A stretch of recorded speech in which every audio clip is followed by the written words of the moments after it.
ॐ सहना भवतु सहनौ भुनक्तु सह वीर्यं करवावहै तेजस्विनावधीतमस्तु मा विद्विषावहै। ॐ शान्तिः शान्तिः शान्तिः।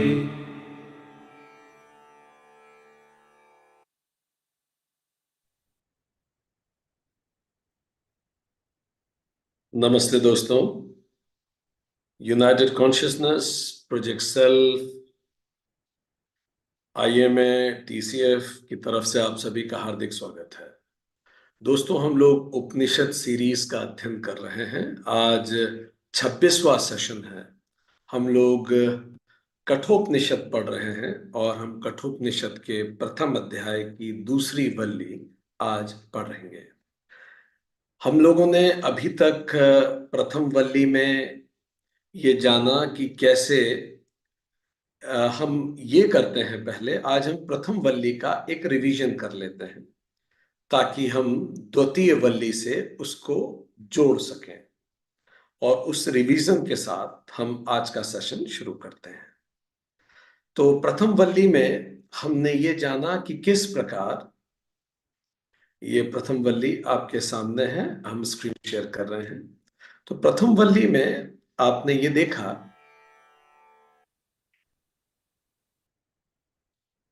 क्षमा करें,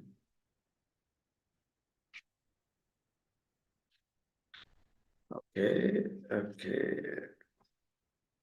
यस। सो हम प्रथम वल्ली में हमने ये देखा कि कैसे पिताजी ने एक यज्ञ किया और उस यज्ञ के दौरान पुत्र जो नचिकेता था वो असंतुष्ट हुआ जिस प्रकार की गाय दान में दी जा रही थी, जैसा आप स्क्रीन पे देख सकते हैं। ये प्रथम मंत्र ये कहता है कि यज्ञ जो हुआ उसमें जब गाय दान दी जा रही थी, उनको देख के दूसरे मंत्र ने कहा कि नचिकेता में श्रद्धा का जन्म हुआ, और उसने पिताजी को टोका।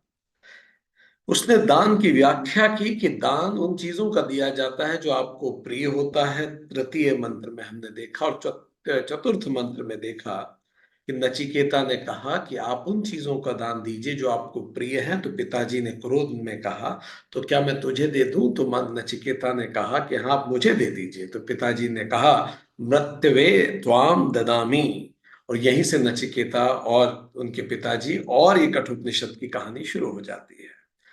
पांचवा मंत्र बताता है कि वो संकल्प लेता है कि मैं जरूर जाऊंगा, क्योंकि मैं ऐसा पुत्र तो नहीं हूं कि कहने के बाद भी न जाऊं। वो तीनों कालों का अवलोकन करके कहता है कि अनाज की तरह मनुष्य पैदा होता है और समाप्त हो जाता है, इसीलिए कोई फर्क नहीं पड़ता यम के पास जाने में भी। और यमलोक जाता है, सातवां मंत्र बताता है कि 3 दिन वहां इंतजार करता है। और फिर आठवां मंत्र बताता है यमदेव आते हैं तो बड़ा उनको अफसोस होता है, और ब्राह्मण को इंतजार कराने में वो ब्राह्मण होने का महत्व भी बताते हैं। और 9वें मंत्र में 3 वर दे देते हैं।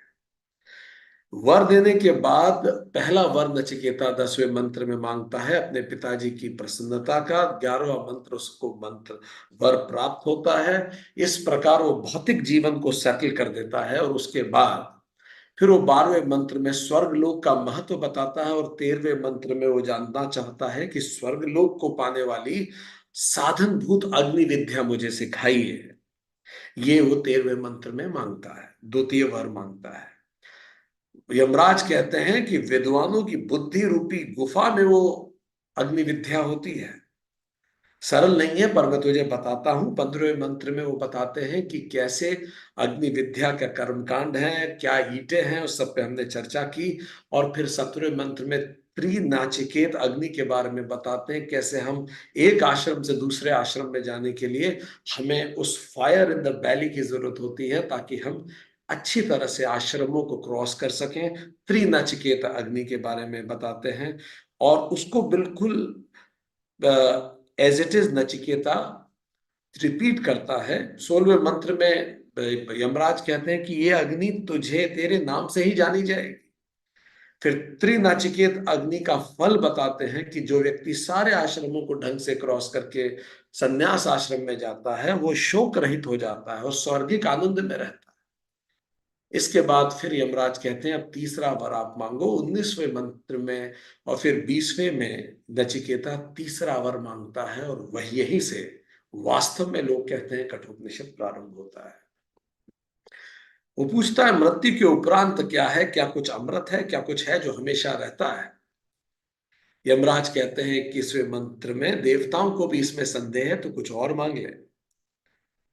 22वें मंत्र में नचिकेता कहता है कि आप तो श्रेष्ठ वक्ता हैं, आपसे बेहतर ये प्रश्न का उत्तर कौन दे सकता है, आप मुझे यही बताइए। 23 से 25 तक 18 प्रकार के प्रलोभन देने के बाद भी नचिकेता अपने संकल्प पे दृढ़ रहता है और 26 से 28 में नचिकेता 8 तर्क देता है उन प्रलोभन के विरुद्ध में, जो तर्क वास्तव में हमें रोज सुनने, पढ़ने और लिख के कहीं रखने चाहिए। भोगों की नश्वरता, इंद्रियों की क्षीणता, जीवन की क्षणिकता, धन से कभी तृप्ति न होना, मृत्यु के समक्ष वास्तविक धन ज्ञान का होना, धर्म के शासन का महत्व, मृत्यु की अटलता और सुखों की अनित्यता के बारे में वो बताता है। और 19वें मंत्र पे प्रथम वल्ली खत्म हो जाती है जिसमें नचिकेता कहता है नात्याम तस्मात नचिकेता वृणीते, इसलिए मैं कुछ और नहीं चाहता। तो प्रथम वल्ली बताती है कि वो जो बिंदु स्वरूप ब्रह्म है वो भौतिक प्रलोभन और माया से छुपा हुआ है। तो यहां ये प्रथम वल्ली समाप्त हो जाती है। हम लोग अब द्वितीय वल्ली पढ़ रहे हैं और आज द्वितीय वल्ली में पिछले सेशन में हमने ओम का महत्व जाना था। यमराज से नचिकेता ने पूछा कि क्या कोई पास्ट प्रेजेंट फ्यूचर से भी कुछ परे है क्या, क्या कुछ ऐसा है जो कारण और उसके प्रभाव से भी परे है, धर्म अधर्म के भी परे कुछ है क्या। तो नचिकेता को यमराज ने बताया कि धर्म और अधर्म से परे ओम है। और उसके बाद यमराज अब व्याख्या करना शुरू करते हैं कि ओम क्या है। उन्होंने बताया कि ओम परम आलंबन है, पूरा सृष्टि में जो कुछ है सब कुछ ओम ही है। पिछले सेशन में हमने बताया कि कैसे ओम प्रीमोडियल साउंड है, सब कुछ ओम से ही शुरू हुआ। पर अब मैं ओम से कैसे जुड़ा हुआ हूं और ओम मुझसे कैसे संबंधित है, अब यहां से बातचीत सारी शुरू होती है। पर इससे पहले कि ये बातचीत हम शुरू करें, हम आपको एक टास्क देना चाहते हैं। आप लोग अपने चाइल्डहुड सुपर हीरो का नाम यहां चैट बॉक्स में लिखिए। ऐसा सुपर हीरो जिसको, जैसे हमारे लिए वो फैंटम था, आपका चाइल्डहुड सुपर हीरो कौन सा था उसका नाम लिखिए इधर चैट बॉक्स में। क्या पढ़ा था आपने, मे बी साबू, चाचा चौधरी, और क्या थे उस समय, आई डोंट, शक्तिमान। और लिखिए, ही मैन आता था उस समय, और जो भी आता था आप लोगों के समय जो भी कुछ था, नैन्सी ड्रू, और व्हाट एल्स,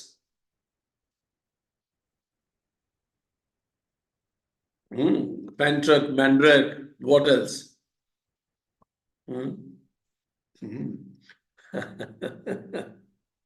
ओके, ध्रुव। कोई भी ऐसे सुपर हीरो को याद कीजिए जो, जिसने आपको बड़ा प्रभावित किया है आपके बचपन में। ठीक है, बहुत अच्छा, बहुत अच्छा। हाँ, नाइस नाइस नाइस। अब ये कीजिए कि उस चाइल्डहुड सुपर हीरो की, हनुमान, स्पाइडरमैन, हातिम, हाँ डैड में भी, उस चाइल्डहुड सुपर हीरो की कुछ ऐसी पावर्स के बारे में बताइए जिसने आपको बड़ी प्रभावित किया। जैसे हमें सुपरमैन की वो पावर बड़ी प्रभावित करती थी कि वो धरती को घुमा देता था, मतलब वो टाइम में आगे पीछे के लिए धरती तक को, धरती से बाहर निकल जाता था। ठीक है, जो भी आपके सुपर हीरो रहे, हमें ये भी बात बड़ी फैसिनेट करती थी कि सुपरमैन इस ग्रह का ही नहीं है। ठीक है, हमें फैंटम की बात प्रेरित करती थी। तो हाँ, मतलब लिखिए आप, क्या कोई ऐसी चीज जो आपको बड़ी प्रेरित करती थी उस सुपर हीरो की। Write down 1 or 2 powers. Computer से भी तेज दिमाग चलता था चाचा चौधरी। और जो साबू को गुस्सा आता था तो ज्वालामुखी फूटता था। और मजे की बात है, ज्वालामुखी यहाँ नहीं फूटता था, शायद जुपिटर पे फूटता था, if I am not wrong.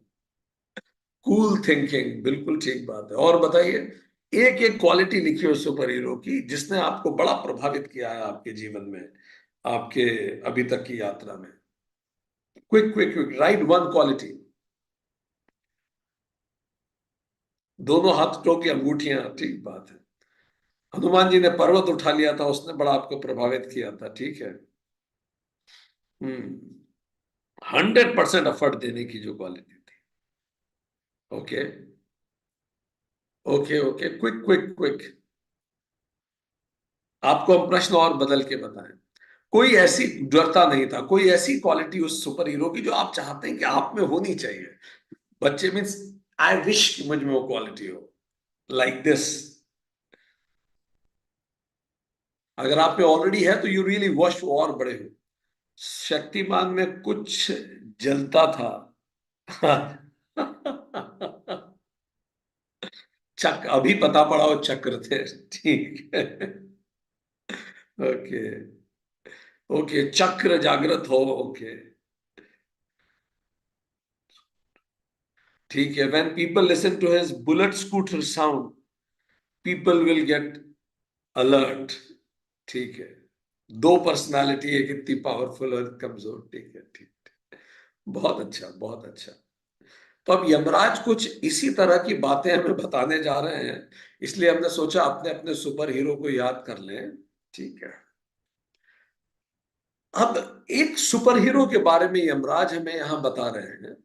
ये सुपर हीरो जो है, ये भी इस प्लेनेट का नहीं है, ये इस प्लेनेट पे आया है, ठीक है। और ये एक्सट्रीमली इंटेलिजेंट है, बहुत ही इंटेलिजेंट। एक और इसकी सुपर पावर यह है, this super hero can not be killed, इसको मारा नहीं जा सकता। ये इतना पावरफुल है, it can not be killed. इसको आप एटम बॉम्ब से नहीं मार सकते। इस पे आप कुछ भी चला लें, जैसे सुपरमैन को कई कई चीजों से मारा जा सकता था, उसके ग्रह के कोई पत्थर वत्थर से शायद ऐसा कुछ होता था, ठीक। और इसको अगर चोट लग जाए तो ये बॉडी रिबिल्ड कर सकता है सुपर हीरो। मारा तो जा ही नहीं सकता, ये अपनी बॉडी को भी रिबिल्ड कर लेता है। इमेजिन दिस, ठीक है। और ये स्पीड ऑफ लाइट, सुपरमैन को भी टाइम लगता था, ये स्पीड ऑफ लाइट के कई गुना तेज चल सकता है, स्क्वायर भी नहीं, मेनी टाइम्स तेज इसकी स्पीड है। एक पलक झपकते ही ये सूरज पहुंच जाएगा। स्पीड ऑफ लाइट को तो फिर 8 मिनट लगते हैं। ये वो जो एंटमैन जैसी इसमें ताकत है, बिल्कुल इतना छोटा सा हो जाता है, ये एटम से भी छोटा हो सकता है। और अगर ये चाहे तो इतना बड़ा हो जाता है कि ये पूरी यूनिवर्स तक बड़ा, हल्क वल्क कुछ नहीं लगते इसके आगे, यूनिवर्स से बड़ा हो सकता है। क्या नाम था उसका, वो एवेंजर मूवीज के विलन का, जिस नाम वो थानोस, बहुत बड़ा ये हो सकता है। और इसको आप कभी अटैक नहीं कर सकते, जब ये सो रहा होता है तब भी ये जगा हुआ होता है, ठीक। और ये किसी भी व्यक्ति के हृदय में जा सकता है। ऐसा पावरफुल सुपर हीरो हमने हमारे चाइल्डहुड में नहीं देखा। फैंटम मर सकता था, सुपरमैन मर सकता था, पर यह सुपर हीरो कभी नहीं मर सकता। अब आप पे टास्क है, आपको इस सुपर हीरो का नाम गेस करना है।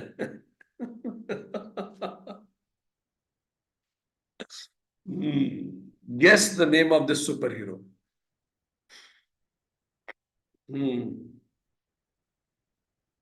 नहीं, इसका नाम लिखना पड़ेगा, आपने तो इसकी स्पीशीज लिख दी, इसका नाम लिखना पड़ेगा। Write down the name of that super hero, ठीक है। और स्पेसिफिक नाम लिखिए, अभी ये किस अवतार में है, अभी ये सुपर हीरो आपके पास।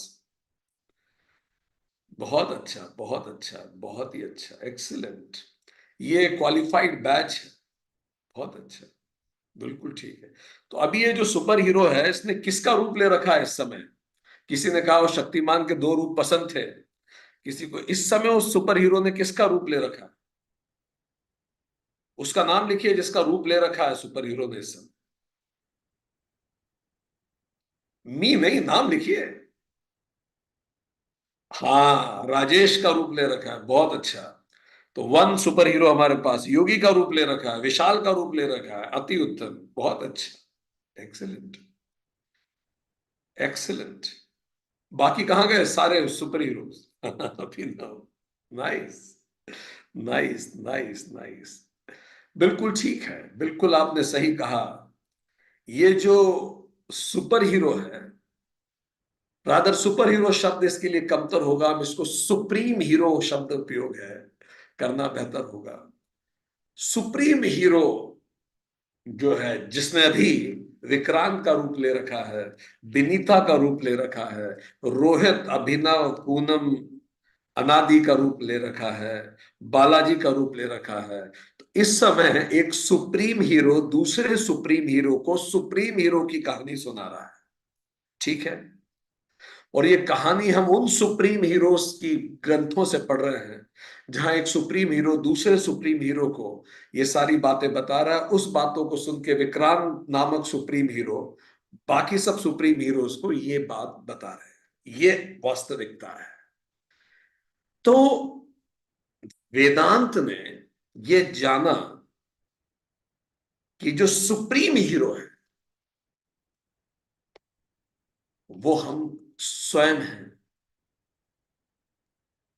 किंतु अगर आप कई जगह देखेंगे, मॉडर्न साइकोलॉजी को अगर आप देखेंगे, या चलिए मॉडर्न बायोलॉजी देखें, तो जब हम कहते हैं शब्द सेल्फ, मैं, सेल्फ, आई, तो मॉडर्न बायोलॉजी सेल्फ से मतलब इस शरीर से है बायोलॉजी, जिसमें जन्म होता है, बढ़ता है, वृद्धावस्था आती है, सिक्स फोल्ड मॉडिफिकेशंस होते हैं, बीमारी होती है, अन्न से बना है। तो बायोलॉजी की परिभाषा अगर हम देखें तो सेल्फ की परिभाषा क्या है? स्थूल शरीर, ये बायोलॉजी की परिभाषा। पर साइकोलॉजी से अगर पूछें कि सेल्फ की परिभाषा क्या है, तो साइकोलॉजी कहेगी सूक्ष्म शरीर, जिसमें मूड स्विंग्स होते हैं, जिसमें डिप्रेशन आता है, जिसमें डिसऑर्डर होता है, जो मास्क की तरह है पर्सनालिटी के, ठीक, जो डरता है, जो भयभीत होता है, जो आक्रोशित होता है, ये सब सेल्फ है। तो बायोलॉजी, मॉडर्न बायोलॉजी सूक्ष्म स्थूल शरीर है सेल्फ, मॉडर्न साइकोलॉजी सूक्ष्म शरीर है सेल्फ। अब्राहिमिक रिलीजन्स को अगर आप लें, जो अब्राहिम और उनकी संतानों के द्वारा उसके बाद और प्रचलित किए गए, कारण शरीर सेल्फ को कारण शरीर कहेंगे। कारण शरीर का मतलब मनुष्य में फ्री विल है, उसके अंदर शैतान भी है और एंजल भी है उसके आसपास। अब मनुष्य के पास फ्री विल है, वासनाएं हैं उसके अंदर। अगर वो सही करेगा तो उसे स्वर्ग मिलेगा, गलत करेगा तो उसे जहन्नुम मिलेगा, हेल मिलेगा। उसके पास फ्री विल है। और ये फ्री विल का उपयोग मनुष्य कैसे करता है? अपनी अंदर की वासनाओं के अनुसार। अगर शैतान की सुन लेगा तो उसे हेल मिलेगा, अगर वो एंजल की सुन लेगा तो उसे हेवन मिलेगा। तो अनकॉन्शियस माइंड की जो वासनाएं हैं वो जैसा धक्का देती हैं कई बार, और इंसान अपने कॉन्शियस ब्रेन से क्या निर्णय लेता है, ये वासनाएं और इंसान के निर्णयों का जो कॉम्बिनेशन है, कारण शरीर, यह अब्राहिमिक रिलीजन की सेल्फ की परिभाषा है। तो सेल्फ बायोलॉजी के लिए स्थूल शरीर, साइकोलॉजी के लिए सूक्ष्म शरीर, अब्राहिमिक रिलीजन के लिए कारण शरीर। पर वेदांत कुछ और कहता है। वेदांत कहता है भले स्थूल शरीर हो, सूक्ष्म शरीर हो या कारण शरीर, ये जो तीनों शरीर हैं, स्थूल शरीर तो बाह्यकरण है, इंस्ट्रूमेंट है, कारण शरीर और सूक्ष्म शरीर भी अंतःकरण है, वो भी इंस्ट्रूमेंट ही है, सेल्फ नहीं है, वो सब इंस्ट्रूमेंट है। मैं ये नहीं हूं। स्वामी विवेकानंद कहते हैं अपने मायावती मेमोरियल के लेक्चर में कि क्या मनुष्य अपने सही गलत कर्मों की गुलामी से बनी हुई एक छोटी सी नाव है? क्या बस हम वो एक छोटी सी नाव है जो सही गलत कर्मों की गुलामी से बनी हुई है, जो भयंकर संसार के सागर में असहाय, घबराई हुई, कारण प्रभाव की मझधार में अनाथ आंसुओं की तरह बही जा रही है? क्या हम इतने कमजोर, असहाय, पतित, गिरे हुए लोग हैं, स्पीशीज हैं, पापी हैं? कई जगह यह भी कहा जाता है कि इंसान पापी है, स्वर्ग से फेंक दिया गया। ओरिजिनल सिन इसी को कहते हैं। तो स्वामी विवेकानंद कहते हैं, क्या सच में हम ऐसे हैं? पर हमारे ऋषियों ने खोज की और ऋषियों ने कहा कि नहीं। उन्होंने अपने गहरे मेडिटेशन में जाना और उन्होंने फिर कहा, सुनो हे अमर आनंद की संतानों। स्वामी जी के शब्दों में, hear O children of immortal bliss, मैंने उस प्राचीन सत्ता को पाया है जो सारे संसार और भ्रमजाल के परे है। उसे जानकर ही तुम जन्म और मृत्यु के चक्र से छूट सकते हो। हमें स्वामी जी की बातें बहुत पसंद आती हैं। I will repeat, children of immortal bliss, let me call you by that name. मैं तुम्हें उसी नाम से पुकारूंगा। Sanatan refuses to call you a sinner. Swami ji ने अमेरिका में घोषणा करी कि हम आपको सिनर नहीं कहेंगे। Sanatan refuses to call you a sinner. You are the children of God, sharer of immortal bliss, holy and perfect being.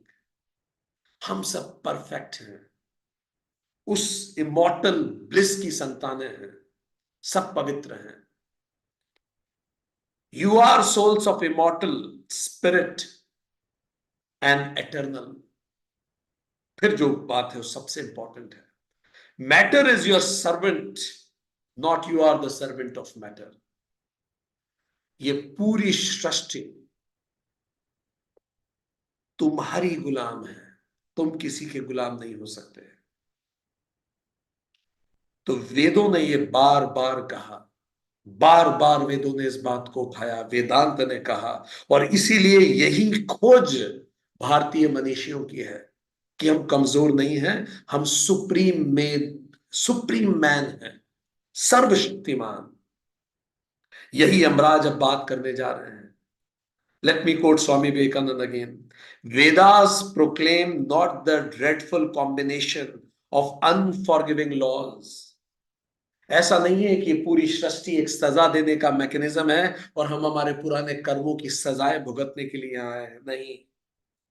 Not the endless prison of cause and effect, और ना ही ये अनंत साइकिल है केवल कॉज एंड इफेक्ट की चलती रहेगी। But that at the head of all these laws, पर इन सब सृष्टि के नियमों के परे, in and through every particle of matter and force stands one. हर पार्टिकल में, हर फोर्स में वही एक समाया हुआ है। By whose command the wind blows, जिसके आदेश से पूरी हवाएं चलती हैं। फायर बर्न्स, जिसके आदेश से अग्नि जलाती है। क्लाउड्स रेन, जिसके आदेश से बादल रेन करते हैं। And death comes upon earth, और जिसके आदेश से मृत्यु धरती पे आती है, और तुम वही हो। यही अब यमराज बताने जा रहे हैं। यमराज बताने जा रहे हैं 20 फीचर्स हम लोगों के, हमारी वास्तविकता के 20 features, 20 features of our true nature. पर हमने अभी तक इन फीचर्स को देखा तक नहीं। तो अब वो फीचर्स को पढ़ना शुरू करते हैं जो यमराज नचिकेता को बता रहे हैं। हमारी वास्तविकता क्या है? Who are we? अब अपने गुण सुन लीजिए, जो हमने आपसे पूछा था, पावर्स, अपनी पावर सुन लीजिए।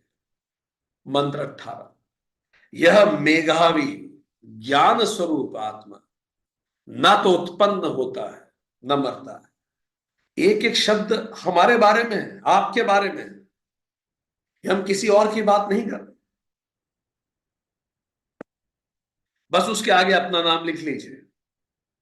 दीप्ति ऐसे पढ़ेंगे, यह दीप्ति, और फिर ये सब पढ़ना शुरू कीजिए। यह मेघावी ज्ञान स्वरूप आत्मा ना तो उत्पन्न होता है, न मरता है, न किसी अन्य कारण से उत्पन्न हुआ, और न स्वतः ही कुछ बना। यह अजन्मा, नित्य, शाश्वत, पुरातन शरीर के मरने पर नहीं मरता। आगे यमराज बताते हैं, यदि मारने वाला यह विचार करता है कि उसने आत्मा को मारा, और मारे जाने वाला स्वयं को मरा हुआ समझता है, तो वह दोनों ही आत्मा को नहीं जानते, क्योंकि ना तो यह मारता है और ना ही मारा जाता है। बहुत सुंदर, यही बात यमराज ने हमारे बारे में कही। Who are we? We are this. हम ये हैं। यमराज अब एक एक फीचर हमारे व्यक्तित्व का बता रहे हैं।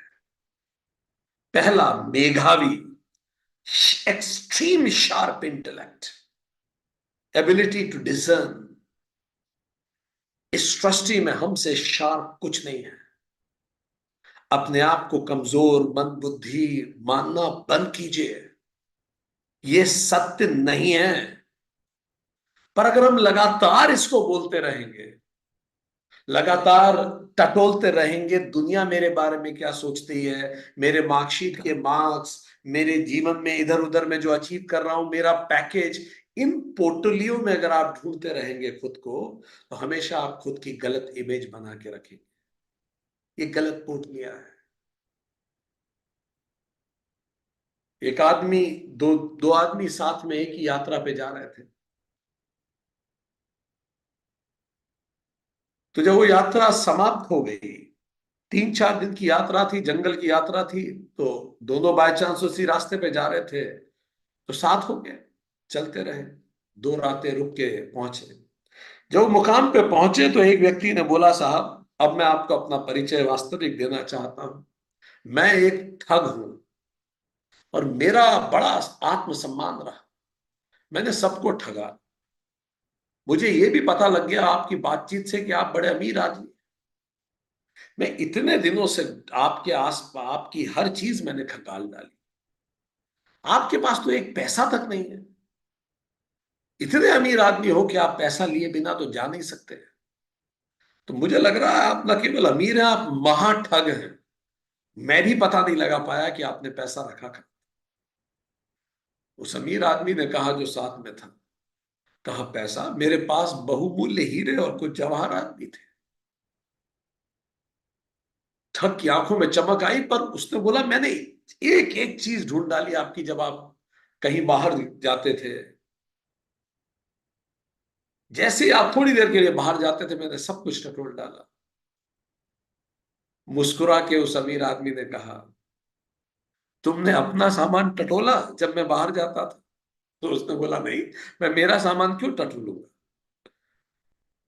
तो उसने कहा कि मैं जब भी बाहर जाता था तो मैं तुम्हारे झोले में सामान रख के चला जाता था, क्योंकि मुझे पता था तुम चारों तरफ टटोलोगे, और तुम अपना झोला नहीं टटोलोगे, इसीलिए तुम ठगे गए। वो अमीर आदमी बोल के चला गया, और उसने कहा, अपना झोला टटोलो, दूसरों का टटोलते रहोगे तो ठगे जाओगे। शायद ये हम सबकी कहानी है। हम दूसरों के झोलों को टटोलते रहते हैं। वो मेरे बारे में क्या सोचता है, मुझे पैकेज कितना मिलता है, ये सब चीजें मुझे डिफाइन करती। जब मैं इन छोटी छोटी चीजों से खुद की परिभाषा बनाता हूं, तो बड़ी छोटी कमजोर परिभाषा बनती है, और मैं अपने अंदर नहीं टटोलता, हमेशा अपने बाहर ही टटोलता। पर हम मेधावी हैं, एक्सट्रीम शार्प इंटेलेक्ट है हमारा। अगर हम अंदर टटोलने पे आतुर हो गए, तब हम वहां पहुंच पाएंगे। दूसरा, ज्ञान स्वरूप, ओनली सेंशियंट बीइंग। ये सब तो जड़ है, केवल वही आत्मा है, हम हैं, जिससे ज्ञान होता है। वो जाते ही शरीर को कोई ज्ञान नहीं होगा। मरने के बाद हाथ को रख दीजिए आप अंगार पे, पता ही नहीं पड़ता ज्ञान स्वरूप। तीसरी क्वालिटी, 20 क्वालिटी बताई हैं आपकी, यमराज ने आपकी 20 क्वालिटीज बताई हैं सुप्रीम हीरो की, सुप्रीम मैन की। तीसरी, न जायते, नेवर बॉर्न। हम लोग हमारे माता पिता से पैदा नहीं हुए, हम उनके द्वारा आए हैं। वो केवल माध्यम बने हैं, उनसे हमारा शरीर पैदा हुआ है, पर हम तो कभी पैदा ही नहीं होते। We are never born. ये समस्त सृष्टि उस ब्रह्म की अभिव्यक्ति है। जैसे एक पात्र में जब आप पानी रख दें तो सूरज उस पर रिफ्लेक्ट होता है। जब तक पात्र में पानी है सूरज साफ साफ दिखेगा, यदि पात्र टूट गया या पानी खत्म हो गया तो सूरज का रिफ्लेक्शन बंद हो जाएगा। आत्मा इस तरह केवल रिफ्लेक्ट होती है। पात्र शरीर है और उसमें जो पानी है सूक्ष्म शरीर है, सूक्ष्म और कारण शरीर। यदि सूक्ष्म और कारण शरीर ना हो या शरीर फिजिकल ना हो तो सूरज नहीं चमकेगा। ये दोनों चीजें आते ही, जैसे कंप्यूटर का सब कुछ चीजें हैं, अब मैं इसमें लगाऊं, इसमें अगर हम बिजली लगा देंगे तो कंप्यूटर चलने लगेगा। हार्डवेयर भी चाहिए, सॉफ्टवेयर भी चाहिए, पर बिजली के बिना कैसे चलेगा? तो ये जन्म नहीं लेता, ये बस होता है या नहीं, रिफ्लेक्ट होता है या रिफ्लेक्ट नहीं होता। अजह कहा उसे, अजन्मा, नेवर बॉर्न। चौथा क्वालिटी, न म्रियते, न ये कभी मरती है। आत्मा हम कभी नहीं मरते, ऐसा हो ही नहीं सकता, ऐसा कभी हुआ ही नहीं। बस इट स्टॉप्स रिफ्लेक्टिंग। जैसे पावर कट हुआ, ग्रिड में पावर अभी भी है, बस इस घर में आना बंद हो गया तो इस घर में पावर नहीं, पर पावर खत्म नहीं हुई, रिफ्लेक्ट होना बंद हो गई। पांचवी, कारण रहित, अनकॉज्ड कॉज, हम पहले बात कर चुके हैं। जो सब चीजों में मैनिफेस्ट हुआ वो किसी से बना नहीं, उससे सब कुछ बना, दैट चेतना कॉन्शियसनेस। छठा, सब कुछ इससे बना है। कृष्ण कहते हैं ये सब कुछ मुझसे है पर मैं इससे नहीं हूं, गीता में। जैसे एक व्यक्ति सपना देखता है तो उसके सपने की हर चीज उस व्यक्ति से होती है, पर व्यक्ति का अस्तित्व अपने सपने के बिना भी रहता है। आठवां, शाश्वत, एवर लास्टिंग, हम हमेशा रहेंगे। कृष्ण गीता में कहते हैं अर्जुन, ऐसा कभी नहीं था जब तुम न थे या मैं नहीं हूं, ना ऐसा कभी होगा जब तुम ना होगे या मैं ना होगा। हम हमेशा है। पुरातन, सबसे पुराना, बिग बैंग से भी पुराने हैं हम। 10वां, शरीर के मरने पर नहीं मरता। 11वां, न मारता है न मारा जाता है, न हन्यते हन्य माने शरीर। याद कीजिए भगवत गीता का ये श्लोक कितना प्रचलित है। गीता अध्याय 2 श्लोक नंबर 20, बिल्कुल वो का वही श्लोक यहां रख दिया गया, सेम। ना ये मारता है न मारा जा सकता है। इमर्सन नाम के महान पोएट ने ब्रह्मा कविता लिखी है एग्जैक्टली इसी बात पे। देखिए क्या लिखते हैं, if the slayer thinks he slash and if the slain thinks he is slain. यदि मारने वाले को लगता है कि वो मारता है, या मरने वाले को लगता है कि वो मर रहा है, if the slayer thinks he slays और if the slain thinks he is slain, they know not well the subtle ways I keep and pass and turn again। उनको नहीं पता कि मैं ही आता हूं, जाता हूं, फिर लौट आता हूं। तो दुनिया भर के लोग इससे प्रभावित हुए। अगला, अब अगले मंत्र में यमराज और हमारे गुणों का व्याख्यान कर रहे हैं। चलिए अगले मंत्र में जानते हैं। अगले मंत्र में बता रहे हैं कि हमें और कौन कौन सी शक्तियां हैं, जो यमराज यहां नचिकेता को बता रहे हैं कि कौन कौन सी शक्तियां उस सुप्रीम बीइंग में हैं। चलिए आगे बढ़ते हैं। 20वां मंत्र, यह अणु से भी अणुतर है। महान से भी महत्तर आत्मा जीव के हृदय रूपी गुफा में स्थित है। निष्काम पुरुष शुद्ध अंतःकरण के प्रसाद से आत्मा की महिमा को देखता है और शोक रहित हो जाता है। आगे वो कहते हैं, बैठा हुआ दूर तक जाता है, सोता हुआ सर्वत्र पहुंच जाता है। मदयुक्त मदरहित इस देव को मेरे अतिरिक्त कौन जानने में समर्थ है, यमराज ने कहा। 20 और 21, 20 और 21। अब यमराज आगे बात कर रहे हैं। यमराज और क्वालिटीज बता रहे हैं हमारी। स्मॉलर देन द एटम, ये क्षमता हम सब में है। हम अणु से भी अणुतर हो जाते हैं, हो सकते हैं। परम अणु की परिभाषा है जहां तोड़ने को और कुछ ना बचे। आचार्य रजनीश बहुत अच्छी तरह से इसको समझाते हैं। जब आप तोड़ते जाएं और तोड़ने को और कुछ ना बचे तो उसे हम कह देंगे परम अणु। तोड़ते चले जाइए, डिवाइड करते जाइए। अब आप सोचिए उस परम अणु में कितनी शक्ति है। 1945 से पहले दुनिया को अंदाजा बिल्कुल नहीं था कि वो जो स्लाइटेस्ट एग्जिस्टेंस का कण है जिसको हम परमाणु कहते हैं, वो एटम, उसमें इतनी ताकत है कि वो जो एटम बॉम्ब जब फूटता है तो विनाश कर देता है चारों। उस एक एटम के अंदर इतनी शक्ति है,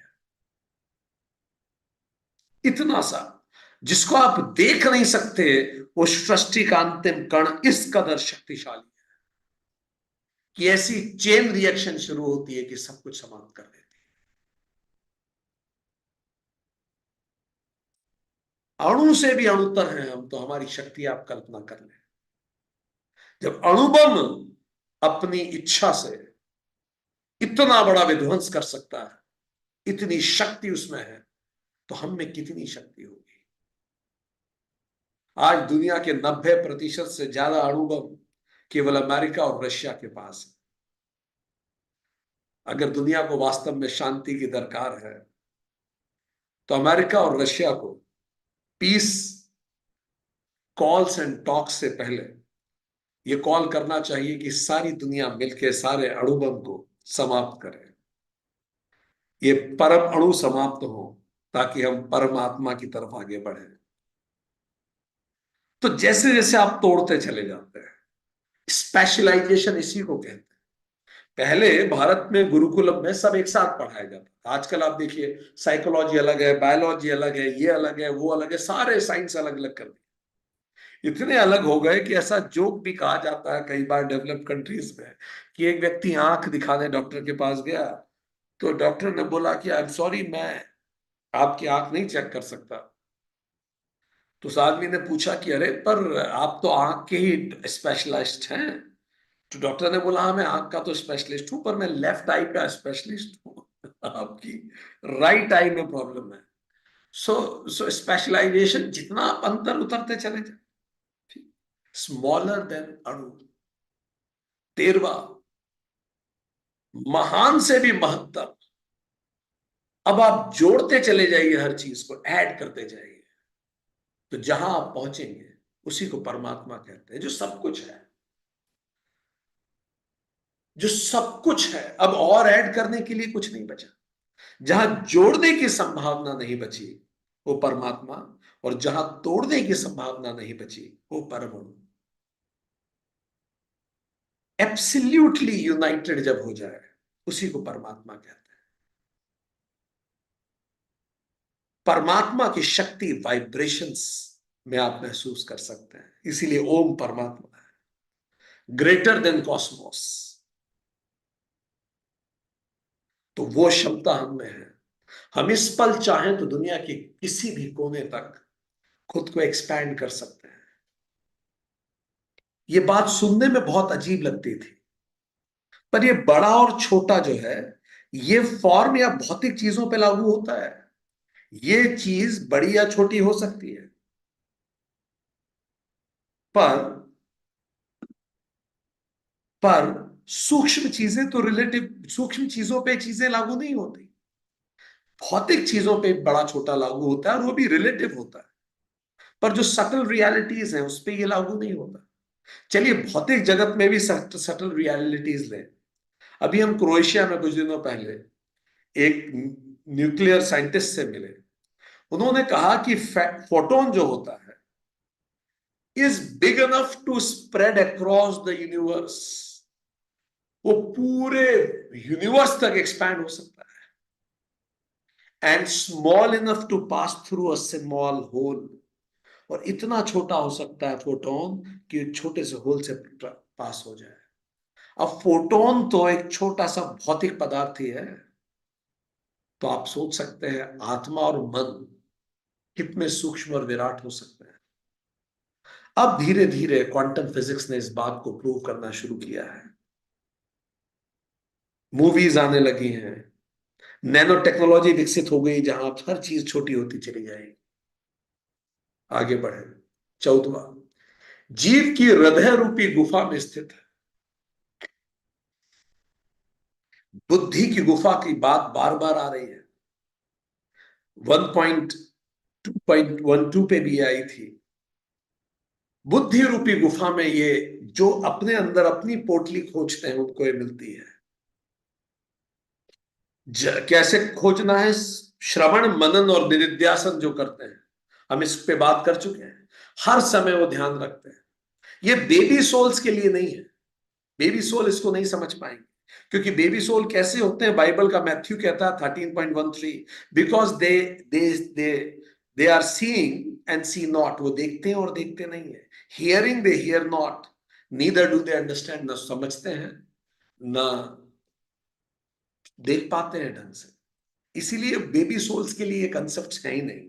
इट्स अ क्वालिफाइड कंसेप्ट। ठीक। 15वीं क्वालिटी, बैठा हुआ दूर तक जाता है। ये बातें उस समय कितनी अजीब लगती होंगी कुछ समय पहले, जब तक ये हेलोग्राफिक प्रोजेक्शंस नहीं आ गए। जूम से हम वीडियो कॉल, हम बैठे हुए आपके सामने दूर तक जा रहे हैं। इतनी छोटी सी टेक्नोलॉजी ये कर सकती है। मॉडर्न साइंस इस बात को कह चुका है क्वांटम फिजिक्स की यूनिफाइड फील्ड में हम एक जगह एक साथ हो सकते हैं। सो बैठा हुआ ये दूर तक जाता है। ये सब क्षमताएं हम पे है। 16वां, सोता हुआ सर्वत्र पहुंचता है। क्योंकि हम, ये विष्णु जी की योग निद्रा जैसा है। हम ये आत्मा सोती हुई भी हमेशा जागृत रहती है, क्योंकि जब डीप स्लीप में केवल आत्मा ही तो जागृत होती है। 17वां, मदयुक्त व मदरहित। इसका क्या मतलब? इसका मतलब, मद का मतलब सौरो या जॉय या सौरो। इस पूरी सृष्टि में दो चीजें हैं, आप जानते हैं, एक ऑर्गेनिक है, एक इनऑर्गेनिक है। ऑर्गेनिक जो है उसको अनुभव होते हैं, इनऑर्गेनिक में कोई एक्सपीरियंस नहीं होता। जैसे पत्थर के पास एक्सपीरियंस नहीं है, वो इनऑर्गेनिक है। ग्लास इनऑर्गेनिक है। तो सृष्टि में जो भी चीजें, जैसे इंसान का शरीर है ऑर्गेनिक है, पौधे हैं ऑर्गेनिक है जो अनुभव कर सकते हैं। पर चेतना तो दोनों में है, पत्थर में भी है और पौधों में भी है। तो कह रहे हैं कि आत्मा मदयुक्त भी है, मतलब जीवंत लोगों में भी है। मदरहित, जो किसी प्रकार के अनुभव नहीं ले पाते, अमद शब्द आया है, जॉय और सौरो नहीं ले पाते, उनमें भी है।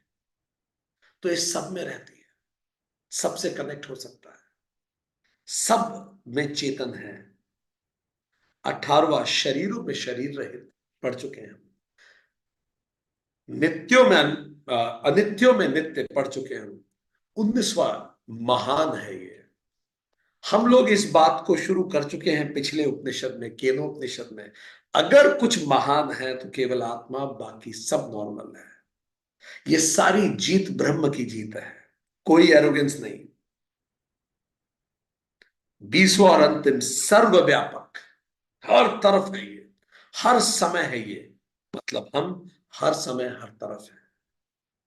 श्रोडिंजर जो नोबेल लॉरिएट है क्वांटम फिजिक्स में, सुनिए वो क्या कहते हैं इस पे, सर्वव्यापकता पे। उनकी लिखते हैं वो, व्हाट इज लाइफ में, एपिलॉग, पेज नंबर 90-91 पे उल्लेख आता है। ईशा उपनिषद मंत्र 4-5 की आपको याद आ जाएगी। श्रोडिंजर लिखते हैं, consciousness is never experienced in plural. Consciousness कभी भी दो नहीं होती, चेतना दो नहीं है, ओनली इन सिंगुलर, केवल एक ही है। That there is only one thing and that what seems to be a plurality is merely a series of different aspects of this one thing produced by deception। सब कुछ एक ही है, ये जो इतना सारा रूप दिखता है ये केवल उसी एक चीज का रिफ्लेक्शन है। और ये रिफ्लेक्शन हमें क्यों दिख रहा है? डिसेप्शन। ये केवल हम गौर से नहीं देख रहे हैं, जिसको वेदांत माया कहता है, वही श्रोडिंजर ने कहा डिसेप्शन है। ये सब एक है, वो सर्वव्यापक है। तो आपके गुण हमने आपको बता दिए, मेघावी, ज्ञान स्वरूप, न कभी जन्म हुआ न कभी मृत्यु होगी, कारण रहित, स्वयंभू,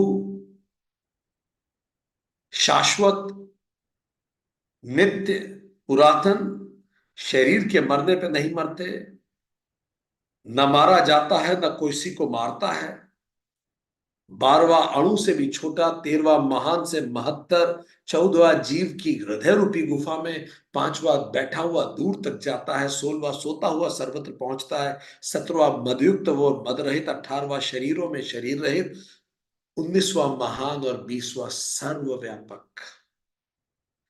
जो इस प्रकार अपने आप को जानता है वो चिंता नहीं करता, वो घबराता नहीं है।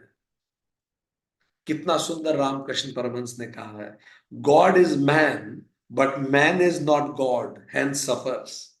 भगवान इंसान ही है, पर इंसान अपने आप को भगवान नहीं समझ पाता, इस कारण परेशान रहता है, घबराया हुआ रहता है, और अपने सुप्रीम सेल्फ को नहीं रियलाइज कर पाता, क्योंकि वो दूसरों की पोटली में देखता रहता है।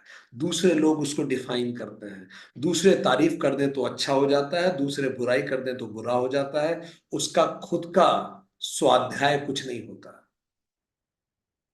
वो खुद नहीं स्वाध्याय कर पाता। अब इसके आगे वो बता रहे हैं कुछ वो क्वालिटीज जिसके द्वारा कैसे हम खुद को जान सकते हैं उस सुप्रीम मैन को, और क्या कारण होते हैं कि सुप्रीम मैन को हम नहीं जान पाते हैं। इसका मतलब अगर हमें उस सुप्रीम मैन को जानना है, उसको रियलाइज करना है, तो क्या करने से रियलाइज हो पाता है और क्या करने से नहीं हो पाता है। ठीक, आगे बढ़ते हैं। 23, तो शरीरों में शरीर रहित, अनित्य में नित्य स्वरूप, महान सर्वव्यापक आत्मा को जानकर बुद्धिमान शोक नहीं करता। 22-23वां, यह आत्मा वेद अध्ययन द्वारा प्राप्त होने योग्य नहीं है। अब यमराज बता रहे हैं कैसे कैसे नहीं मिलेगी, कैसे कैसे उस सुप्रीम मैन आपके अंदर पैदा नहीं होगा, कैसे कैसे क्या क्या करने से नहीं होगा। यह आत्मा वेद अध्ययन द्वारा प्राप्त होने योग्य नहीं है, न धारणा शक्ति न अधिक श्रवण द्वारा प्राप्त हो सकता है। जो साधक केवल आत्मा का वर्ण करता है उसी के द्वारा प्राप्त किया जा सकता है। उसके प्रति आत्मा अपने स्वरूप को स्वयं अभिव्यक्त कर देता है। आगे बढ़ते हैं। 24वां मंत्र, जो पाप कर्मों में निरुद्ध नहीं हुआ, जिसकी इंद्रियां अशांत हैं, जो असमाहित है, जिसका मन शांत नहीं है, वह इसे ज्ञान द्वारा भी प्राप्त नहीं कर सकता। इसका मतलब जो पाप कर्मों में विरुद्ध नहीं हुआ, पाप कर्मों में लगा हुआ है, जिसकी इंद्रियां अशांत हैं, जो असमाहित है, जिसका मन शांत नहीं है, वो ज्ञान से भी इसे प्राप्त नहीं कर सकता। यमराज ने बता दिया इसको कैसे कैसे प्राप्त नहीं किया जा सकता।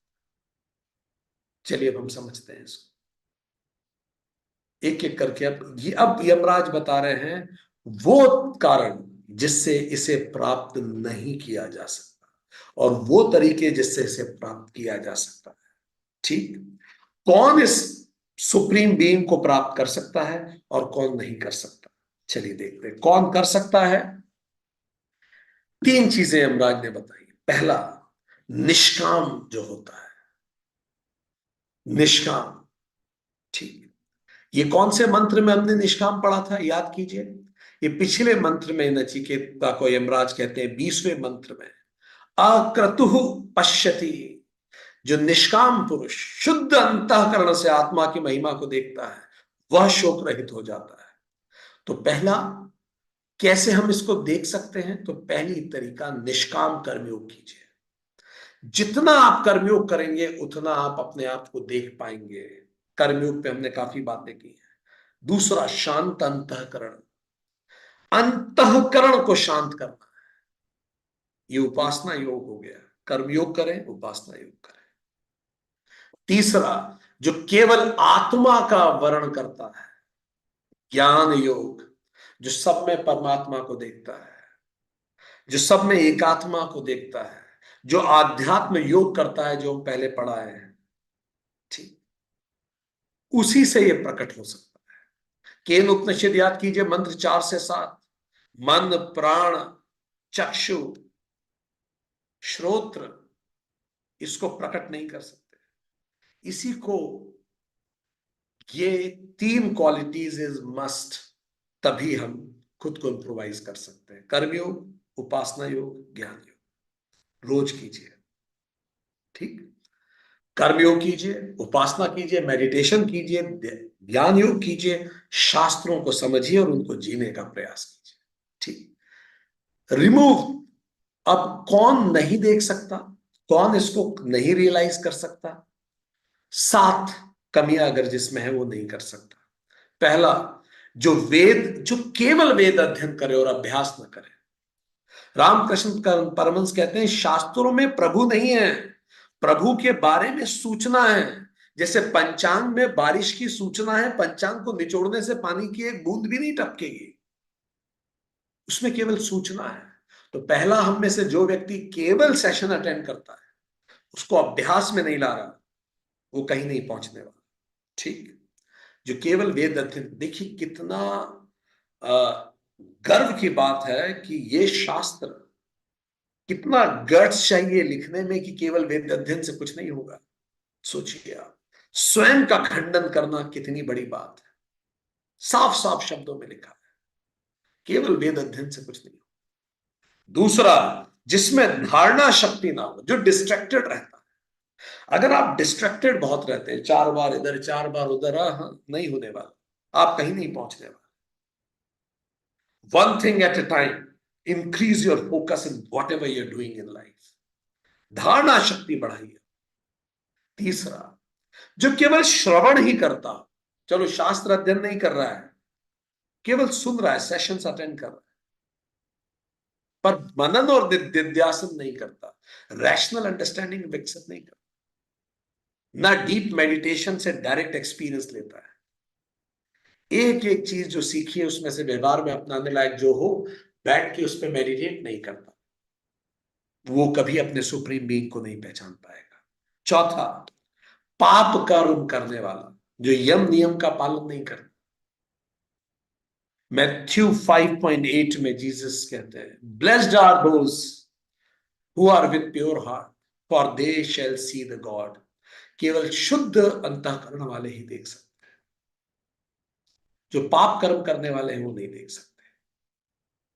अगर हम गलत काम करते हैं, भले कोई हमें देख रहा हो ना देख रहा हो, हम कभी भी सुप्रीम बीइंग तक नहीं पहुंच सकते, बात ही खत्म है।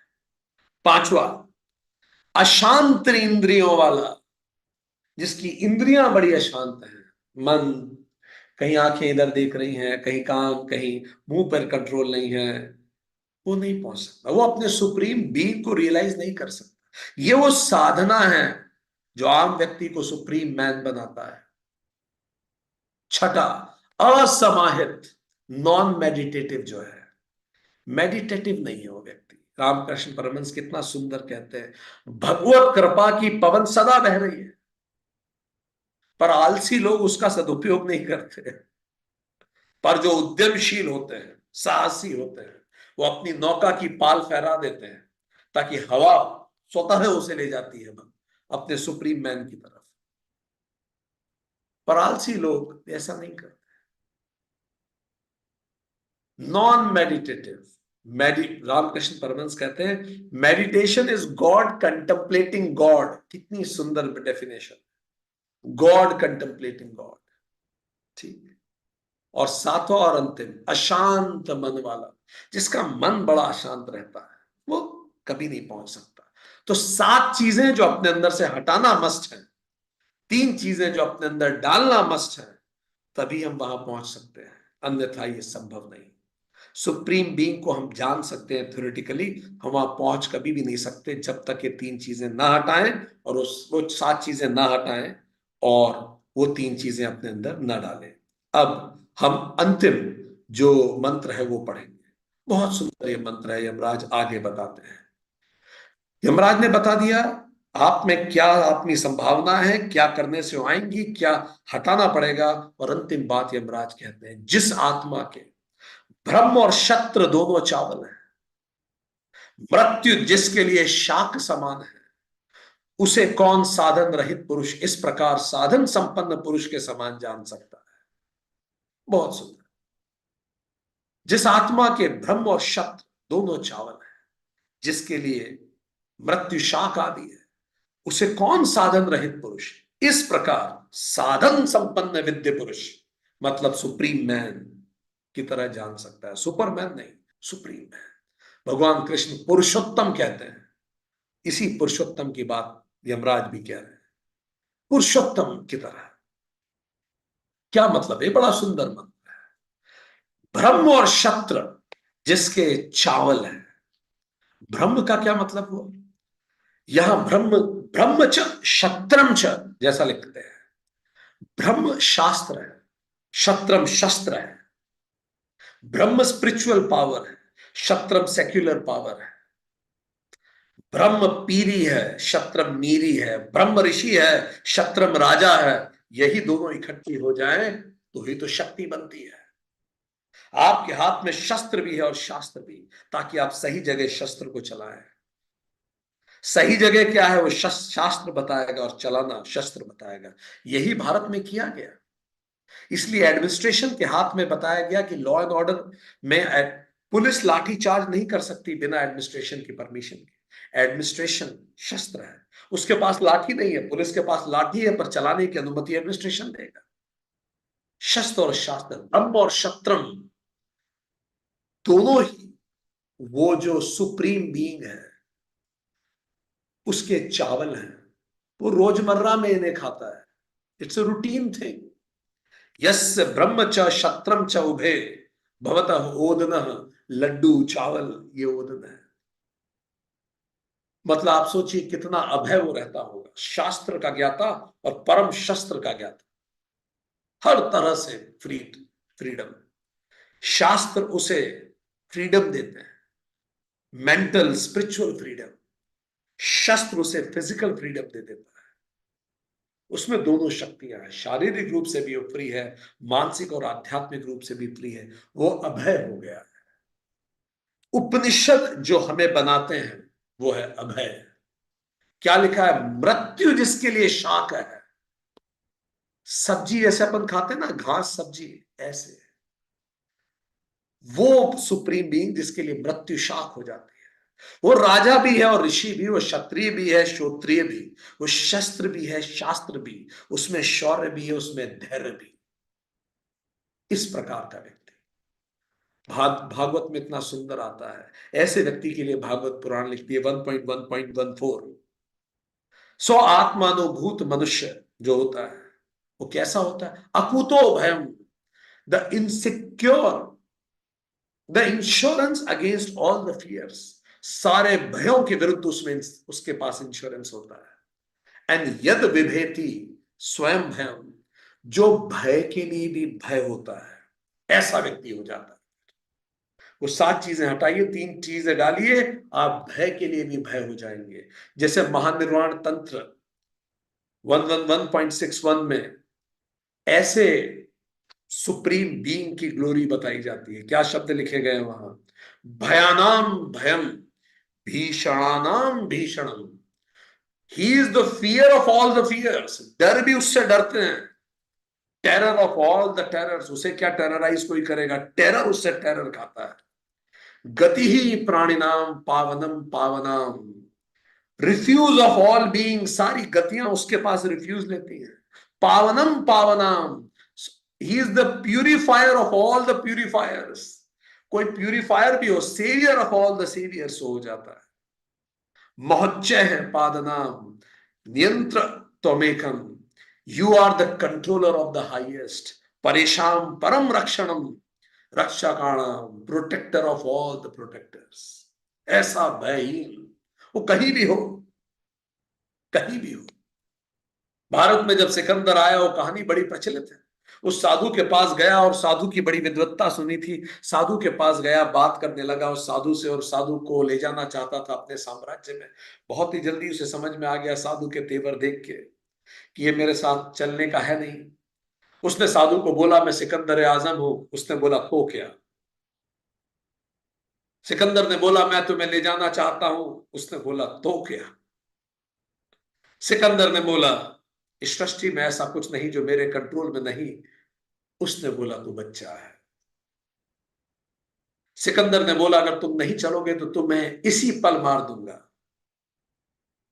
तो साधु ने और मुस्कुरा के बोला तू थोड़ा नहीं, तू पूरा ही बच्चा है। ना मुझे कोई मार सकता है, ना मैं कभी मारा जा सकता। तो तलवार से इस कपड़े को बदलना चाहे तो बदल दे, मैं फिर कपड़ा बदल लूंगा जैसे तू वस्त्र बदलता है। उठा तलवार और काट डाला। एक पल में मैं गया और एक पल में मैं वापस आ जाऊं। मेरी यात्रा अनंत है। इस कदर अभय निर्भीक उस साधु को देख के सिकंदर चकित था। तब उसने जाना इस देश में वेदांत ना पढ़ा गया केवल, उसे जिया जाता है। इस तरह अभय हो जाता है व्यक्ति।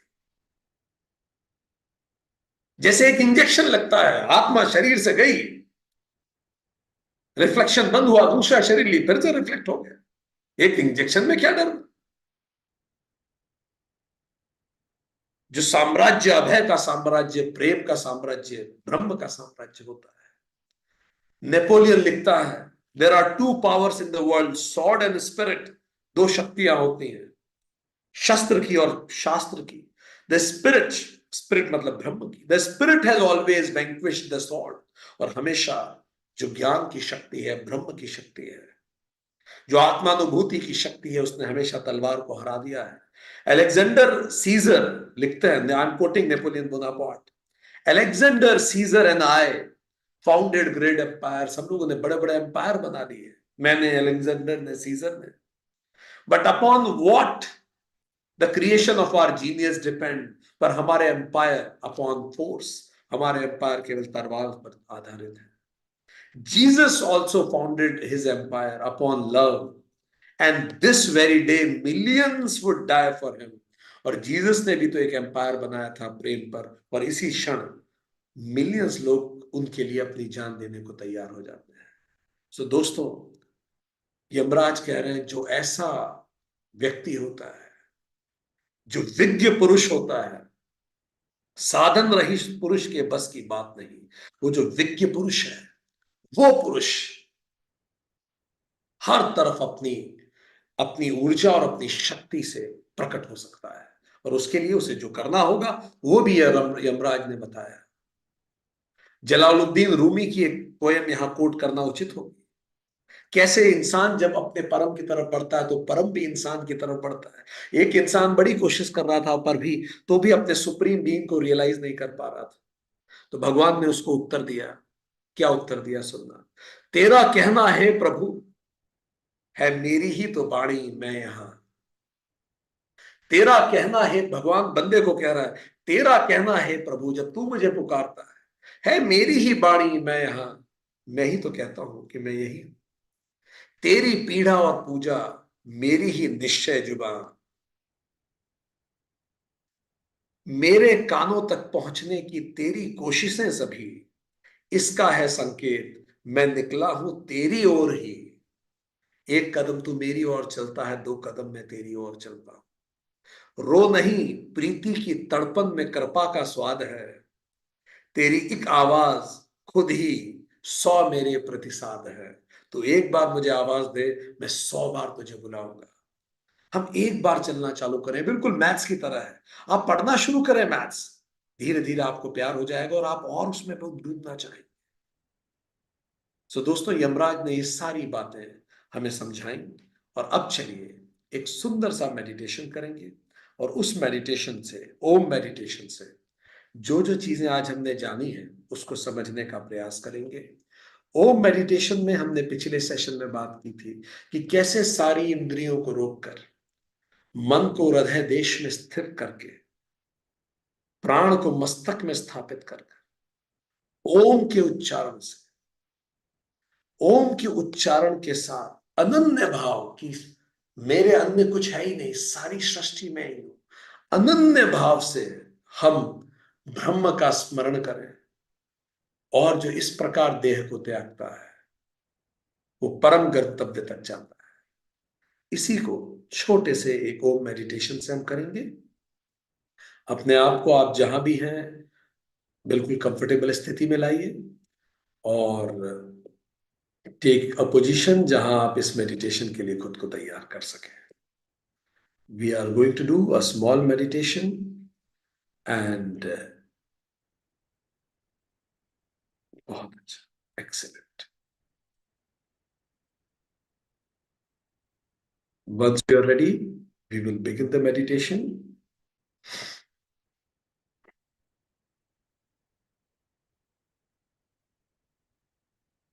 Excellent. अपनी आंखें बंद की और एक गहरी सांस अंदर लीजिए। अपने उस सुप्रीम बीइंग की खोज में, उसको रियलाइज करने के लिए हम इस मेडिटेशन को कर रहे हैं। टू रियलाइज आवरसेल्फ,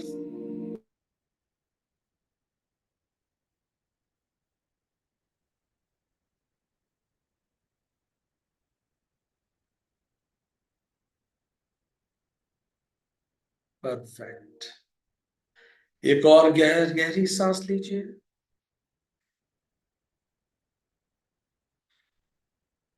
इस सांस को पूरे अपने अंदर उतर जाने दीजिए, और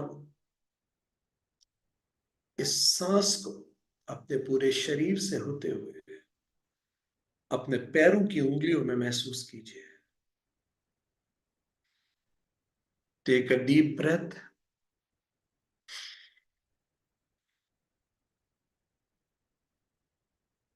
एक्सेल। एक और गहरी सांस लीजिए, और इस सांस के साथ इस पूरी सृष्टि की ऊर्जा को अपने शरीर के अंदर प्रवेश करने दीजिए। गहरी सांस लीजिए, और इस सांस को पूरे शरीर से प्रवाहित होते हुए अपनी काफ मसल्स और घुटनों तक लेके जाइए। Let it relax, completely relax, पूरी तरह से रिलैक्स्ड। एक्सेलेंट।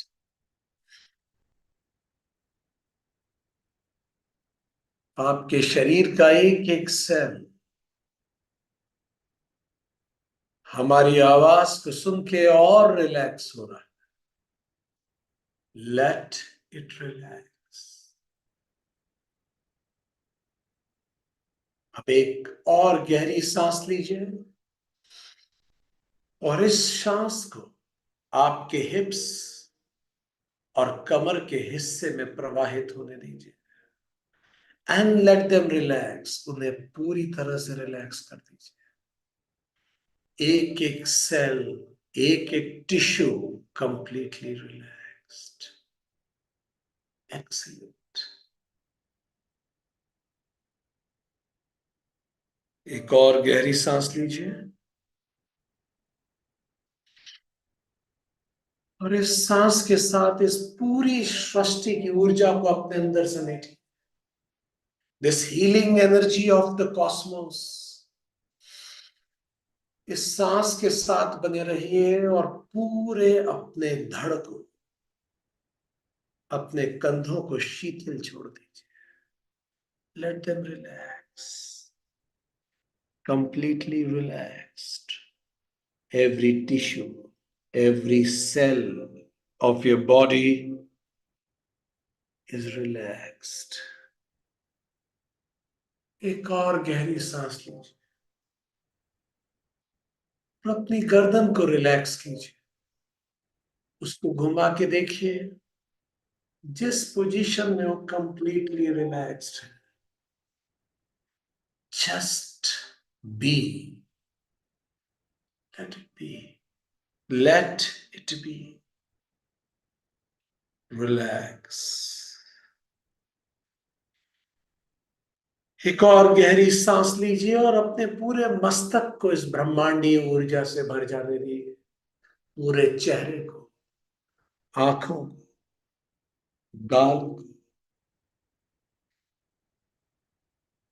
और हर जाती सांस के साथ सारी परेशानियां, चिंताएं सब बाहर जाने दीजिए। मैं वही अमृत का पुत्र हूं, मैं इसी सृष्टि में हूं, ये पूरी सृष्टि मुझ में है। एक हो जाइए इस पूरी सृष्टि से, completely relaxed.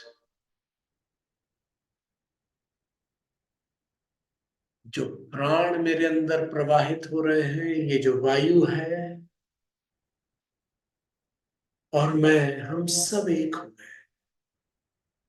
Just float, completely relaxed, relaxed, relaxed. Excellent.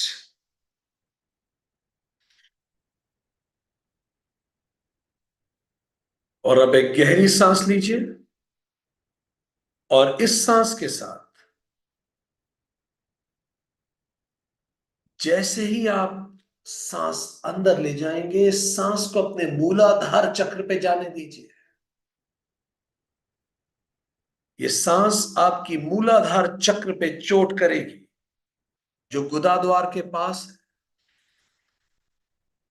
और जब आप सांस छोड़ेंगे तो लम मंत्र का जाप करेंगे, और इस लम मंत्र के साथ जैसे जैसे सांस छोड़ते जाएंगे,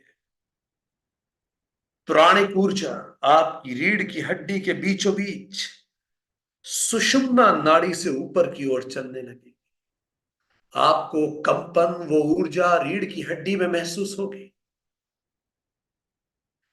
एक गहरी सांस लीजिए और सांस छोड़ते समय लम मंत्र का जाप कीजिए, और लम के साथ जैसे सांस नीचे जा रही है, वैसे वैसे प्राण ऊपर जाएंगे, जैसे लिफ्ट में होता है। सांस नीचे, प्राण ऊपर, रीढ़ की हड्डी के बीचों बीच ऊर्जा प्रवाहित होती हुई। एक गहरी सांस लेंगे और हमारे साथ लम मंत्र का जाप करेंगे।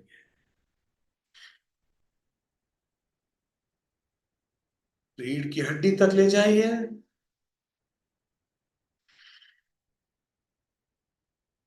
लम।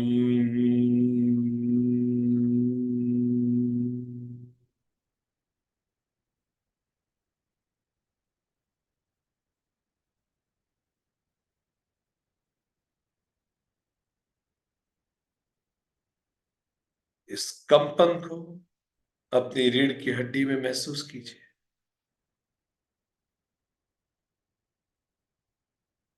एक और बार अब गहरी सांस लेंगे और ये जो ऊष्मा, ये जो ऊर्जा रीढ़ की हड्डी में सुषुम्ना में बढ़ रही है, इसको स्वादिष्ठान चक्र तक ले जाएंगे और वम मंत्र का जाप करेंगे। रीढ़ की हड्डी से थोड़ा ऊपर, गुदाद्वार और नाभि के बिल्कुल बीचों बीच, जेनाइटल्स के आसपास, जहां स्वादिष्ठान चक्र स्थित है।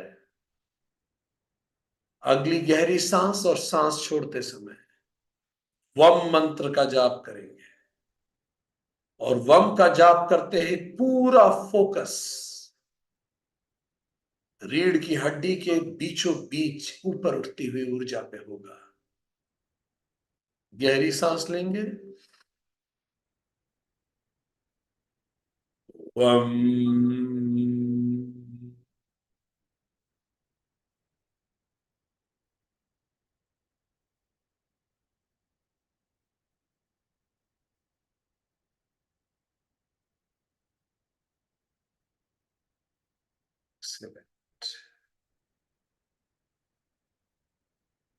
शरीर में ऊष्मा बढ़ती हुई, सुषुम्ना में ऊर्जा बढ़ती हुई। एक और गहरी सांस लेंगे, उस ऊर्जा को मणिपुर की ओर ले जाएंगे, आपकी नाभि की ओर, जहां मणिपुर चक्र है। और सुषुम्ना में इसी तरह से ऊर्जा और ऊपर उठेगी। और अब हम यम रम मंत्र का जाप करेंगे। रम। गहरी सांस लेंगे। रम।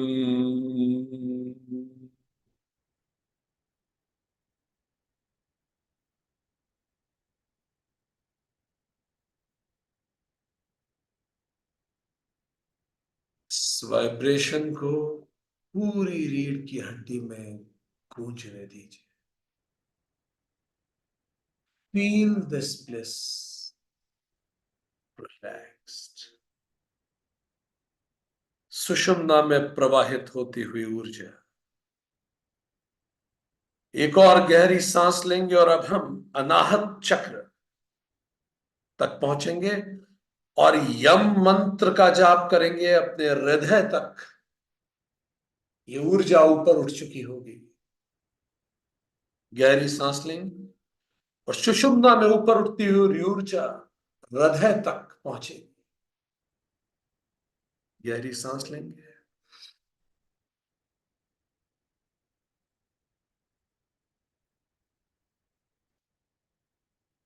यम।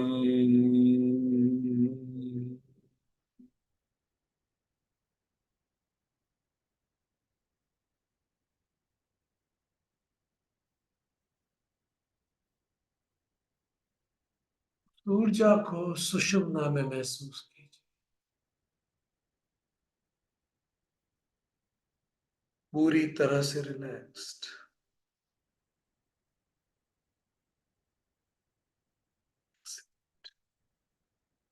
अब हम एक और गहरी सांस लेंगे और ये ऊर्जा कंठ तक पहुंचेगी, विशुद्ध चक्र। और हम मंत्र का जाप करेंगे।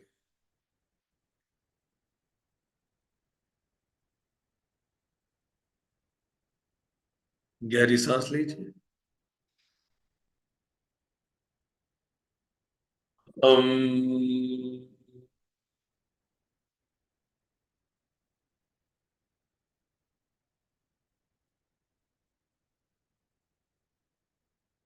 अपने कंठ में इस वाइब्रेशन को महसूस कीजिए। अपनी गर्दन में इसको महसूस कीजिए।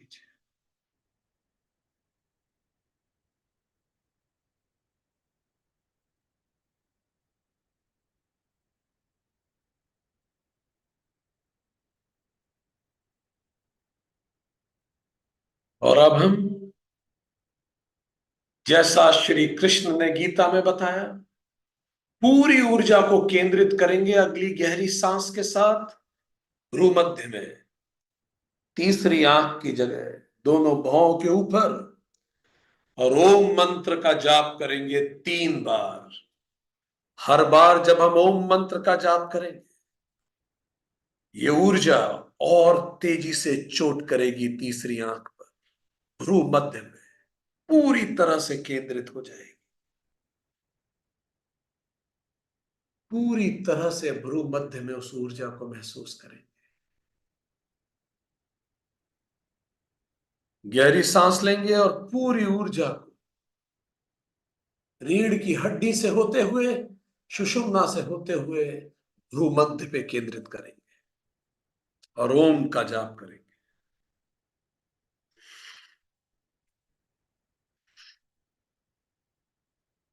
ओम।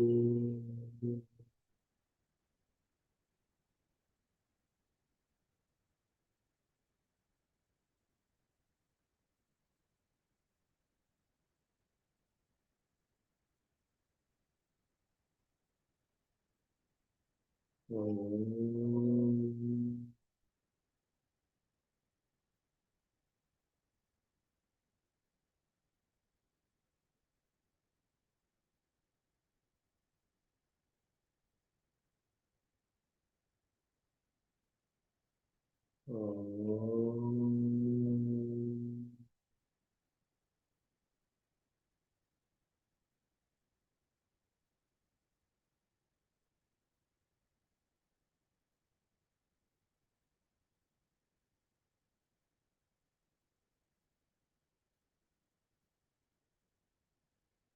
इस पूरी ऊर्जा को अपने भ्रू मध्य में महसूस कीजिए, और अब अगली सांस के साथ इस ऊर्जा को धीरे धीरे ब्रह्म रंध्र की ओर प्रवाहित होने दीजिए। आपके मस्तक के बिल्कुल ऊपर वो द्वार जो ब्रह्म द्वार है, जहां से आत्मा रिफ्लेक्ट होना शुरू होती है और जहां से जीवात्मा शरीर छोड़ के जाती है।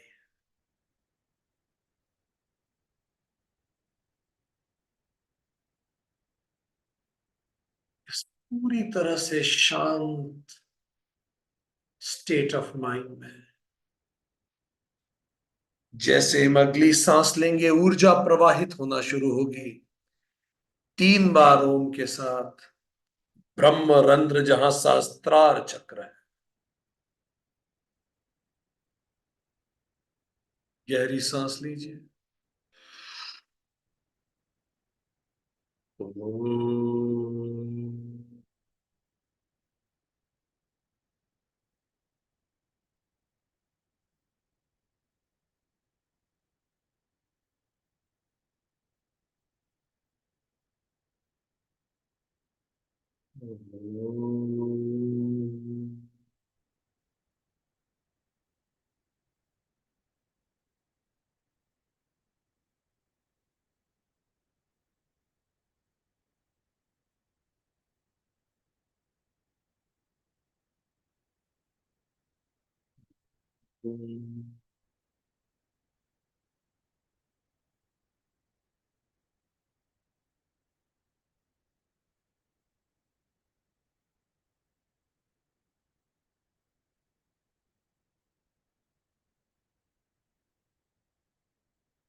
अब इस पूरी तरह केंद्रित ऊर्जा को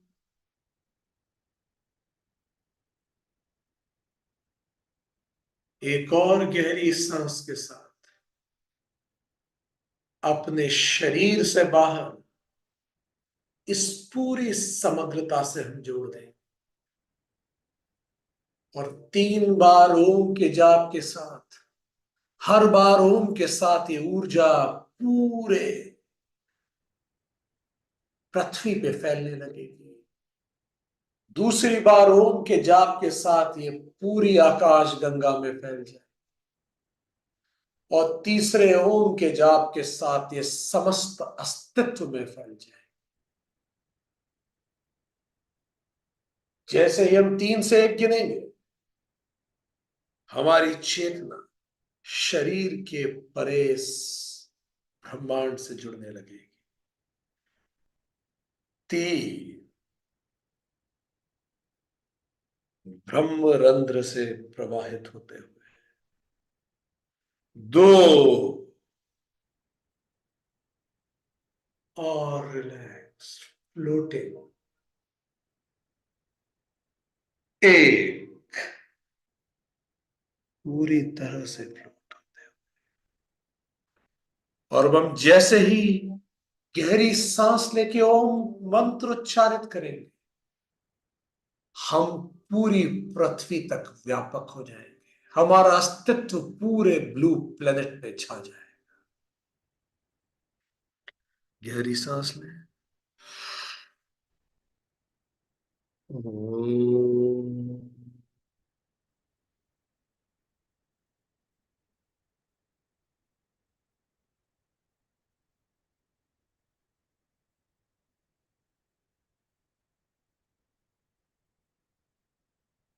पूरी पृथ्वी पे आप अपने अस्तित्व को देखें।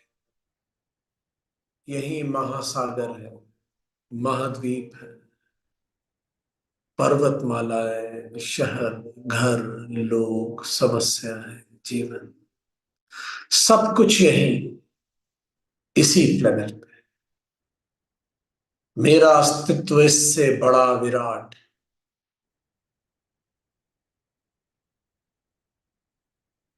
अब हम जैसे ही फिर से ओम बोलेंगे,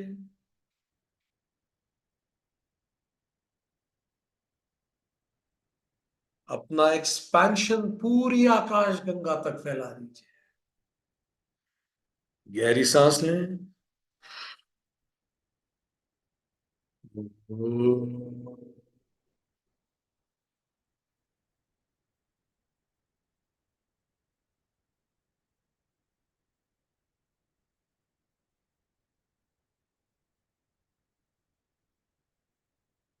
प्रवाहित होते जाइए इस वाइब्रेशंस के साथ, इस ग्रह से परे, सौर मंडल से परे, अपने सूरज से परे। पूरा सौर मंडल एक बिंदी समान दिखता। इस आकाश गंगा में ओम की वाइब्रेशंस के साथ, ओम की वाइब्रेशंस के साथ प्रवाहित होते रहिए। Keep floating.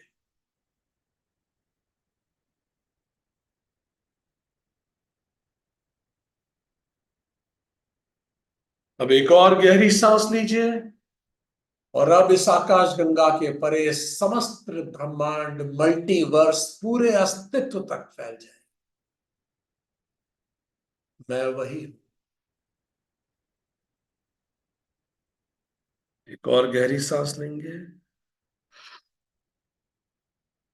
ओम।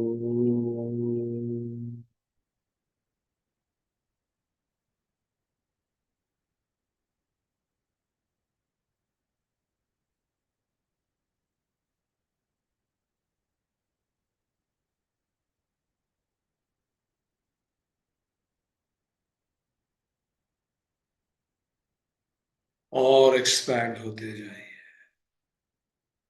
एक हो जाइए इस पूरी सृष्टि में।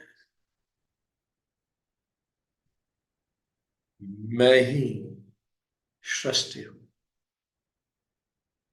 मैं ही वो परम आत्मा हूं जो अजन्मी है, अमृत है, जो आती है और लौट जाती है और पुनः आती है, फिर लौट जाती है। नित्य, शाश्वत, सनातन, सदा, निष्काम, निष्पाप, अकर्ता, वही तो मैं हूं। पूरे ब्रह्मांड के साथ एक। जस्ट बी, बस होना, बस होना, बस होना। Just be, just be.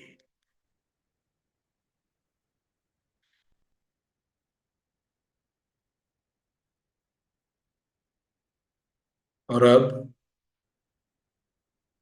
जैसे ही हम तीन, एक से तीन गिनेंगे, धीरे धीरे आप वापस उसी ब्रह्मरंध्र से, उसी शांत अवस्था से अपने शरीर में प्रवेश करें।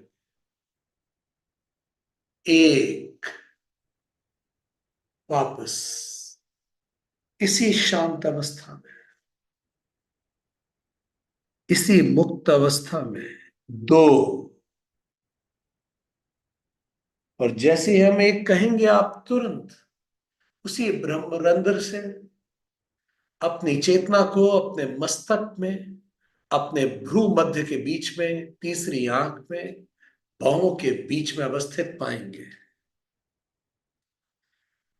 एक,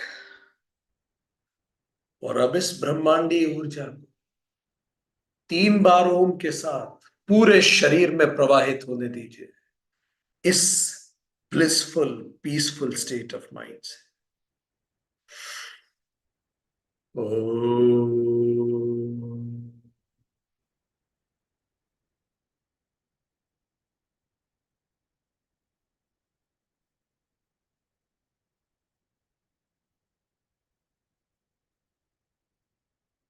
ओम।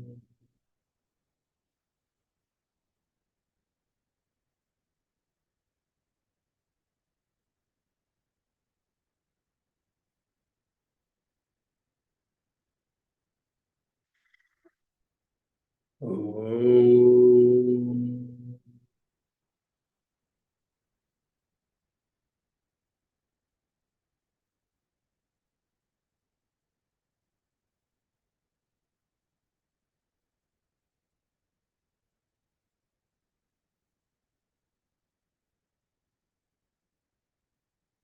जब भी आप तैयार हो इसी शांत अवस्था में धीरे से अपनी आंखें खोल सकते हैं। ओम शांति।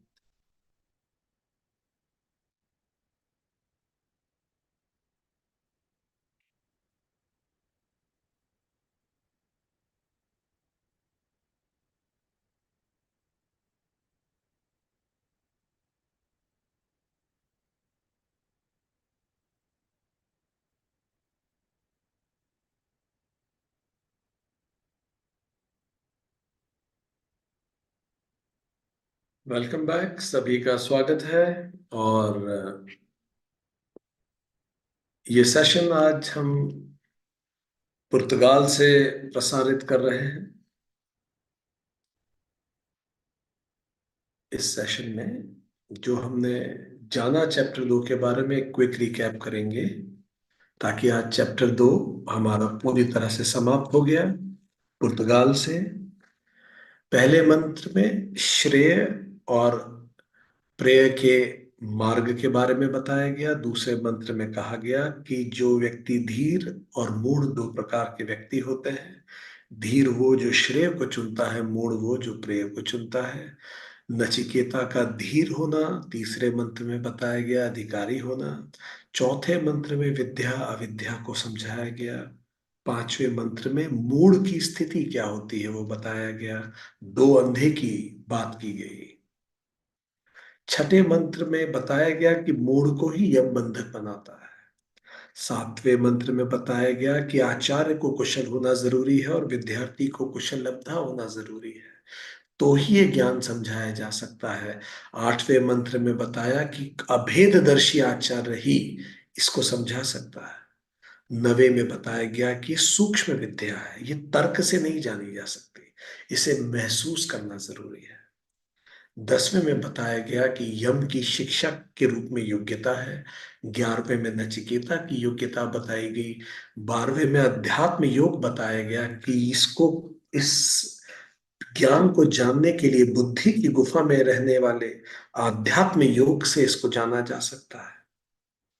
13वें में बताया गया कि उसे सुनकर समझकर आचरण में लाने से ही आनंद प्राप्त होता है। 14वें में नचिकेता ने फिर पूछा कि इन सब धर्म धर्म के परे क्या है। 15वें में उन्हें बताया कि जिसे वेद, तप और ब्रह्मचर्य सब गाते हैं वही ओम है।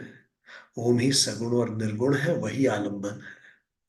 18 से 22 में बताया गया कि तुम वही ओम हो, वही सुप्रीम मैन हो।